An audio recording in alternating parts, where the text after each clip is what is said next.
ஜே.எம். தருணிகா.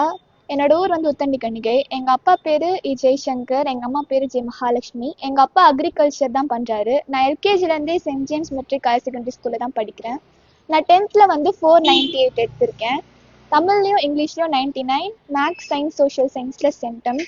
எங்கள் teachers, parents, family எல்லாருமே எனக்கு ரொம்ப சப்போர்ட்டிவாக இருந்தாங்க. எனக்கு ரொம்ப என்கரேஜ்மெண்ட் கொடுத்தாங்க. டீச்சர்ஸ்லாம் வந்து மக்கப் பண்ணாமல் எல்லாத்துக்குமே புரிய வச்சு என்னை படிக்க வச்சாங்க. அப்புறம் நிறைய மோட்டிவேஷன்ஸ் கொடுத்தாங்க. அதனால தான் என்னால் இந்த மார்க் எடுக்க முடிஞ்சுது. நிறையா எனக்கு கொஷின்ஸ் எல்லாமே வந்து எனக்கு ப்ராக்டிஸ் பண்ண கொடுத்தாங்க. அப்புறம் என்னோட ஆம்பிஷன் வந்து நான் ஃப்யூச்சரில் டாக்டர் ஆகணும். அது கண்டிப்பாக நான் அச்சீவ் பண்ணுவேன். எல்லா ஸ்டூடெண்ட்ஸும் ரொம்ப ஸ்ட்ரெஸ் ஆகாமல் ரிலாக்ஸாக படிச்சிங்கன்னா தான் நல்ல மார்க் எடுக்க முடியும்.